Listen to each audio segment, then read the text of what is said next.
আসসালামু আলাইকুম। আমি আফিকুর রহমান পিয়াস।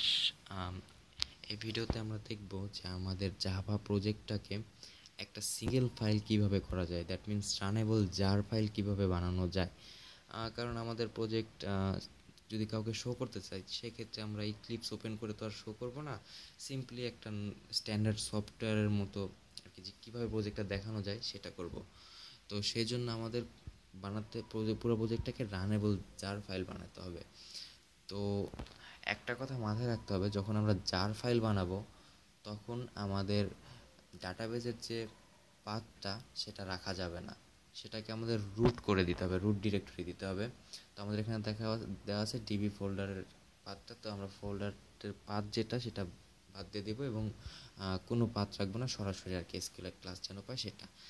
দেন আমরা টেস্ট প্রজেক্টের উপর রাইট ক্লিক করে এক্সপোর্টে যাব, দেন আমরা রানেবল জার সিলেক্ট করব। দেন নেক্সটে যাই। এখানে লঞ্চ কনফিগারেশনে আসলে আমার ইক্লিপসে অনেকগুলো প্রজেক্টও তাই অনেকগুলো দেখাচ্ছে। তো আমরা সিলেক্ট করব হচ্ছে লগ ইন। ইক্লিপস ফ্রেশ থাকলে একটাই আসবে, সমস্যা নেই। লগ ইনে ক্লিক করে দেন আমরা নাম দিই, একটা নাম দেওয়ার পরে ওখানে মাঝখানের অপশনটা থাকবে আর কি, package required libraries into generated jar, then finish দিই। অর্নিং সমস্যা নেই, এটা এটা কোনো সমস্যা নেই। এই অর্নিংয়ে দেখি এক্সপোর্ট হয়েছে কিনা। হ্যাঁ, একটা জার ফাইল এক্সপোর্ট হয়েছে এবং ঠিক আছে। যদি ঠিক মতো না হতো সেই ক্ষেত্রে জার ফাইলের সাইজ 1-2 MB বেশি হতো না। তো আমাদের জার ফাইলটা বড় আছে, দ্যাট মিনস সব ঠিক আছে। তো আমরা রান করি আগে।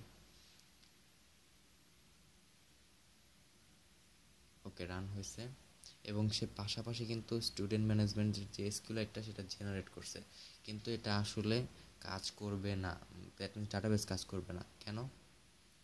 এই তো কাজ করছে না, কারণ হচ্ছে সে নিজের থেকে আর কি এসকিউএলটা জেনারেট করছে যেটার সাইজ 0 বাইট। তো আমাদের অরিজিনাল যে এসকিউএলের ফাইলটা সেই ফাইলটা আর কি আমাদের সেই ফাইলটা আমাদের জার ফাইলের পাশে রাখতে হবে, মানে জার ফাইল যেখানে থাকবে আমরা পাশেই মেইন এসকিউএলের ফাইলটা রেখে দেবো, তাতেই হবে। তো আমরা আগে ডিলিট করি জিনিসটা এবং এসকিউএলটা প্রজেক্টের ভিতর থেকে কপি করে আনি। কপি কপি করে নিয়ে ডেস্কটপে পেস্ট করে দিই জার ফাইলের পাশে। এবার আমরা রান করি।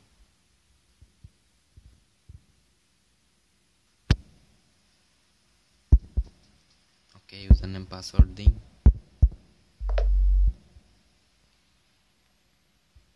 ইয়েস, লগ ইন হয়েছে, দ্যাট মিনস ডাটাবেসও কানেক্ট হয়েছে, সবই ঠিক আছে। ভুল কিছু দিয়ে দেখি যে আসলে ঠিক আছে কিনা। হ্যাঁ, ঠিক আছে, সবই ঠিক আছে, সব কিছু ঠিকমতো কাজ করতেছে। তো এভাবে আমরা আমাদের প্রজেক্টকে জার ফাইল এক্সপোর্ট করতে পারবো এবং আমাদের ফ্রেন্ডদের সাথে শেয়ার করতে পারবো দেখানোর জন্য আর কি। তো এই ভিডিও এইটুকুই। সবাই ভালো থাকবেন, আমার জন্য দোয়া করবেন। আল্লাহ হাফেজ, আসসালামু আলাইকুম।